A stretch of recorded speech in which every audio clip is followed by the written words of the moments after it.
Right, hey guys, how we doing? Been a while, but we're back with another video from the Salad Bar, and today we're finding out how far Invincible gets in a Dragon Ball. So, I feel like initially, yeah, he might get pretty far in original Dragon Ball, but if we get into Z, I just don't see him getting very far at all, really. So, yeah, let's check this out. Saiyans, two strong warrior alien races with a lot of similarities. It raises a pretty natural question. How would they compare in combat? Sure, we could do a video specifically about Viltrumites and Saiyans, but I've done other videos before where characters run through an entire gauntlet. Yeah, these are trying good. to go through the entire story of Dragon Ball, so let's do the same here. Plus, Chuck, I think, has done just straight up versus We'll take videos. Invincible himself. How far would he get in the story of Dragon Ball Z if he had to fight him? Oh my god, we go straight into Z, not very far. Let's go over some ground rules first. We're going to be using two versions of him. First, the TV version, and then once he taps out, we'll go to the comic version at the end. Because I kind of know a lot about what happens to Mark later on in the comic book as well. I still don't. The story. And don't worry, there's not going to be major spoilers, but just in case you want to avoid that, I'll have my editor throw in a timestamp just so you can skip that. Thank you, Alex, in advance. We're going to scale him against the opponents of each saga and see how well he does against them. And at some point, the objective will basically become fighting, but some of the other arcs will have other objectives on top of that, so we'll give him those too. We'll assume he passes through an arc if he could both beat the enemies there and pass that objective. We're only going to hard stop him when he has no reasonable path to victory. Even if the chance is small, as long as there's a logical way to win, we'll say he moves on. So, since we're going to start with TV Invincible, let's begin scaling him. As of recording, right now Season 2 is finished, and Season 3 isn't out yet, but it is around the corner. Oh, mate. So Season 3 is like...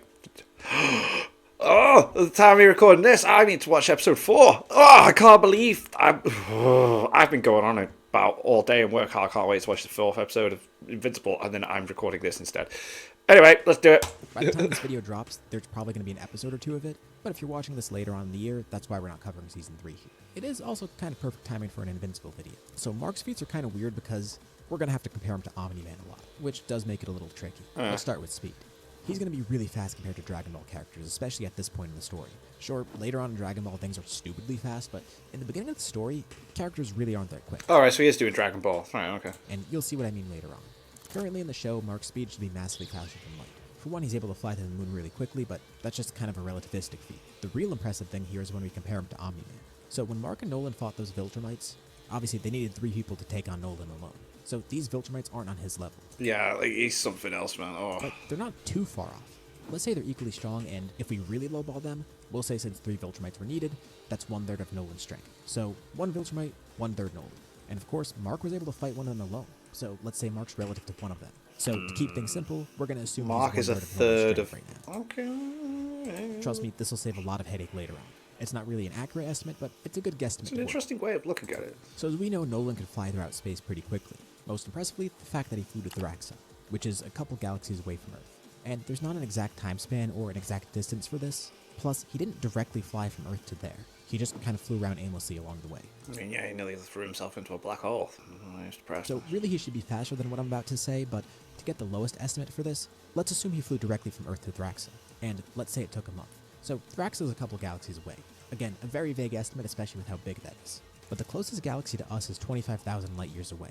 And he definitely flew way farther than that, in about a month. So like on the really low end, if we assume he flew 25,000 light years over the course of a month, that would mean he's 300,000 times the speed of light. And I cannot stress this enough, that's the lowest lowball because he didn't fly directly there, and that's using the estimate of 1 galaxy away. He flew multiple galaxies away. So likely he's billions of times faster than the speed of light at this point. His travel speed should also apply to his combat speed too, which applies to the other Viltrumites that kept up with him, which also applies to Mark. And even using that low estimate of saying Mark is only 1/3 as fast as him, like, come on. If he's really millions of times faster than the speed of light, Mark being 1/3 of that is still incredibly impressive. Now let's go on to attack power and durability. This one's a bit harder to gauge because, while I know the comics do have a feat that I'll get to later on, in the TV show so far, destructive feats are a little bit weird to scale. Oh, like the whole... Spoilers. I know things. You warned. You are warned. The planet blowing up thing. Which I think is a stupid one because majority of Dragon Ball Z characters can blow up planets. And he doesn't do it by himself. it's him and two other people flying through the core of the planet to make it blow up. Like, he had to fly through the thing. Dragon Ball Z characters just go, boo!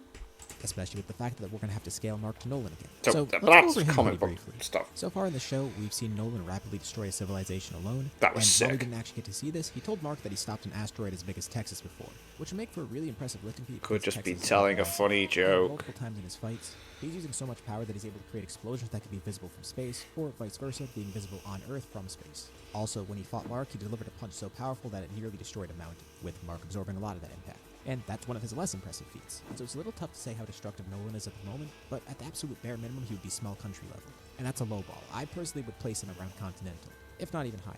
Again, it's a little vague trying to scale him here, but based on how effortlessly he does all these things, and the fact we don't have much more to work off of beyond this, we'll place him at that level. Scaling current Invincible to him, we know Invincible is stronger than the Immortal right now.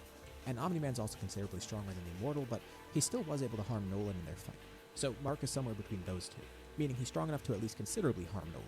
Not to mention, when he stops holding back or when he gets enraged, he gets even stronger. So for estimating Omni-Man's Continental, possibly even higher than that, let's say Mark is around large country level. And I'll be completely honest up front, if you don't agree with his scaling, it really will not make a difference for this video because Dragon Ball has a huge jump in attack power right away, and you'll see what I mean as we get into that scaling. Typically at this point in the video I briefly would go over Mark's abilities, but there's not really much to cover. He's just really strong, he could fly, he could survive in space by holding his breath, and pretty much every other ability Yeah, he doesn't have anything else. He's like a light version of a Saiyan. He can grow in battle, he gets stronger with rage, and he can live pretty long, which doesn't really matter for this fight. One obvious disadvantage is the fact that he doesn't have access to Ki here. We're just dropping him in the verse as is, and working with that. So now, let's actually begin the gauntlet. The gauntlet begins. Starting with the Pilaf gang. The objective here, hunt for the Dragon Balls before the Pilaf gang gets them, or at the very least, defeat the Pilaf gang. It goes without saying that this would be pretty easy for him. As long as he has a Dragon Ball radar, he'll be able to accomplish this pretty quickly, which might sound kind of tough, but I feel like Cecil would be able to at least work something up for him. If he truly is working alone and he just knows he has to hunt for the Dragon Balls himself, well, even if he can't find them himself, stopping the Pilaf gang is going to be no problem. That's true. Next, we move on to the 21st World Tournament. The objective here in this arc is to just win the tournament. And this is actually going to be tougher than you think. So, for most of the tournament, he's going to be perfectly fine. He should even be fine defeating Goku here, regardless of if he transforms. But believe it or not, Roshi would be Roshi, I was the thinking thing that. is, Mark greatly outspeeds him, and this wouldn't be a deathmatch here, so it's not like Roshi would try to kill him. I think he could actually find multiple ways to knock him out of the ring. But Mark's power Roshi with the Kamehameha can destroy the moon, so pretty quick into this gauntlet, we found someone who's physically stronger than Mark. Thankfully, he's also way slower than him. Like, the speed isn't even comparable here. And that's full power Roshi, who has to charge up a Kamehameha as well. He can't just casually do that. As his regular self, Mark defeats him pretty easily. So specifically for TV Mark, there's already someone who might be stronger than him. This will obviously change once we get to the comic scaling. Next is the Red Ribbon arc. Well, once again, this is pretty easy. The first few arcs of Dragon Ball start out pretty weak in terms of where everyone scales. Speed-wise, no one stands a chance, and in terms of power, no one in this arc is going to be stronger than Max Power Roshi. This is kind of the perfect task for him here. I feel like defeating the Red Ribbon Army would be really quick and really easy for him. Simply just fly around the base really fast, destroy everything, and that's that. Yeah. Even people like Blue, Black, or Tau wouldn't be an issue for him. Now here's where things get more interesting. The 22nd World Tournament. The objective here, once more, just win. So Mark still has a major speed advantage here, but it's hard to say he's going to win. First of all, Goku and Tien were above Roshi's max power by this point. We're assuming Tien's his main threat here, and he's going to be moon level without wearing himself out like Roshi going full power. Tien at this point is a much more brutal fighter. So, of course, there's no killing allowed here, but he's probably not going to hold back against Mark. He'll beat him up. Not that Mark's not used to that.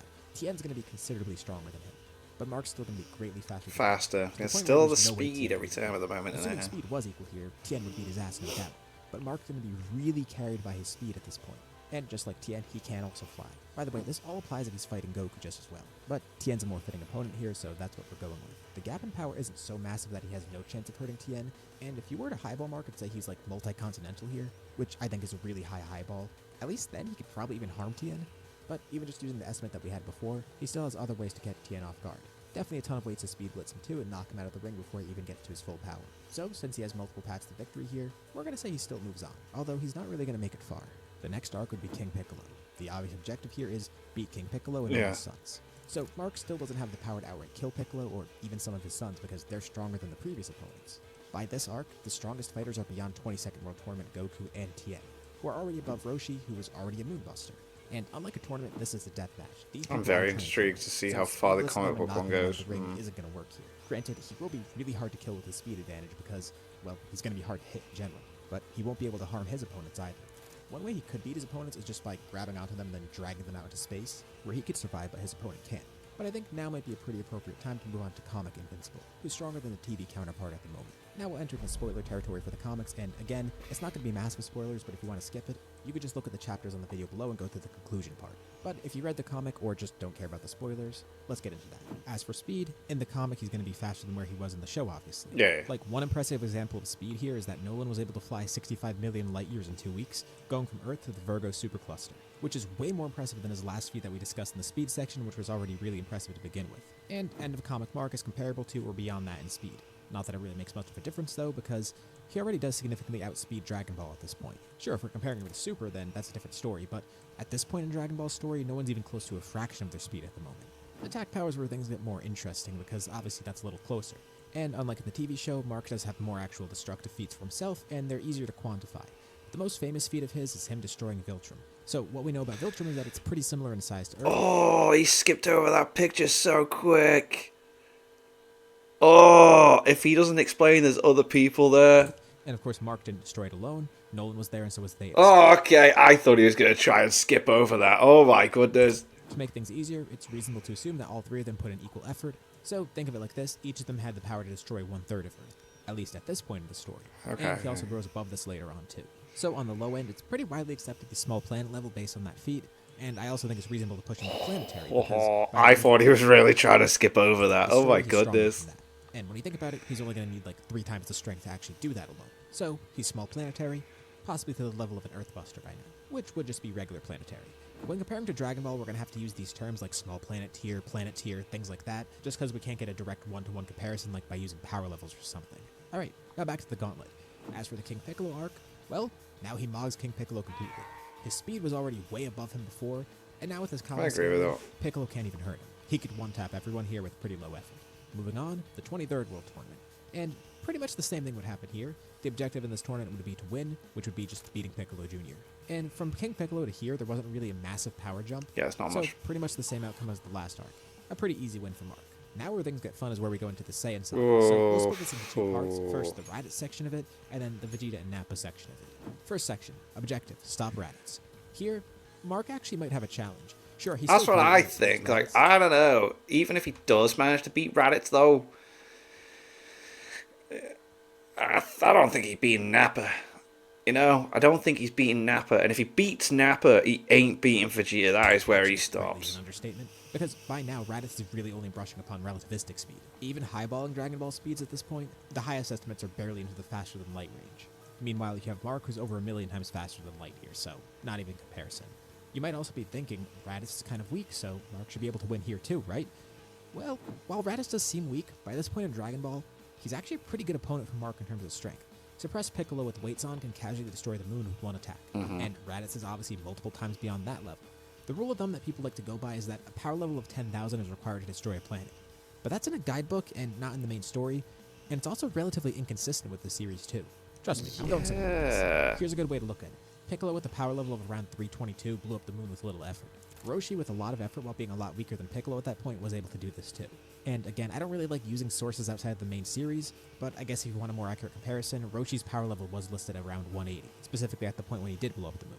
Meanwhile, there's Raditz. His power level is around 1500, which is nearly 5 times beyond Piccolo and over 8 times beyond Roshi's if that power level was accurate. Not to mention, power levels aren't always linear, so that multiplier is probably even higher. If you want proof for this, Bulma's power level in the main story was listed as 12. If power levels were truly linear, that means she's only a 12th as strong as Piccolo, who's a casual moonbuster by this point, which would mean 12 Bulmas could blow up a moon. Oh, Obviously, okay. that Wow, doesn't yeah, make that's a sense. way of putting Like it. Farmer with the shotgun, for example, his power level was 5, making him about a 60th as strong as Piccolo in terms of raw power level, which would mean he's 1/60th moonbuster. That doesn't work. There's way more examples That of is use quite a for funny it, way but of looking at point the being, stats power and levels the aren't numbers. linear. That's cool. So on the surface, you might think, okay, Raditz is about 5 times as strong as suppressed Piccolo, but really he should be stronger than that given how power levels go. So you can't really use power levels to gauge destructive feats. One of the whole points of Toriyama doing power levels is that they're not really accurate. So using them for scaling isn't really great either. Now, the point of that tangent was, I think Raditz is a planetary level fighter. Given the fact that he's many times beyond a moonbuster, and the whole thing about a 10,000 power level being needed to destroy a planet isn't really accurate. This also doesn't even take into account the fact that he could turn into a Great Ape and get 10 times stronger than before. Although, Mark is still going to win here. The power should be close enough where he can be fine in this fight, and he still has the huge speed advantage. But I think by this point of the story, Mark's actually facing people that are around his level of strength. Of course, he could still rely on the strategy of just grabbing Raditz and dragging him into space and killing him that way. That could still work. But in terms of raw strength, he's going to start to meet his match here, and not to mention, he's not going to have access to key attacks and things like that. Now we move on to the next part of the Saiyan saga, Vegeta and Nappa. And I guess the Cybermen as well. Now, Nappa and Vegeta are obviously planetary. Sprinkle that Unlike in. Raditz, where it's a little bit vague, and you can kind of argue against that, these two are solidly planet level. And I'm not saying that because of that filler scene of Vegeta destroying planet Arlia, it's just that basic scaling would put them at this point. Not to mention the fact that Vegeta was about to blow up Earth towards the end of the arc anyways. So they're unambiguously planetary level, but significantly slower than Mark still. The thing is, unlike Raditz, since they're stronger to begin with, if either of them goes grade 8, they would be too strong for Mark to even harm. However, if he did know to go for their tail and cut it off, that could work, but only if he actually knew about that. Yeah, how would he know? And I can't state this enough, Mark's speed advantage here is still insane. Unless Cecil backs him up here and gives him the info to cut off the tail, or like he just finds out due to dumb luck, he can't win. The way I'd see the fight go is that he's not going to blow up the planet, but the Saiyans definitely would try and do that. Not that it would kill Mark, but in the worst case, they could threaten to destroy the planet, then get in their spaceships and leave. And Mark could still try the whole dragging them into space thing, but it would be kind of hard considering they overpower him and can resist his strength pulling him there. They wouldn't be able to hit him though, so even though they're stronger than him, he's still way too fast to hit, at least with a single directional attack. Ki could be omnidirectional.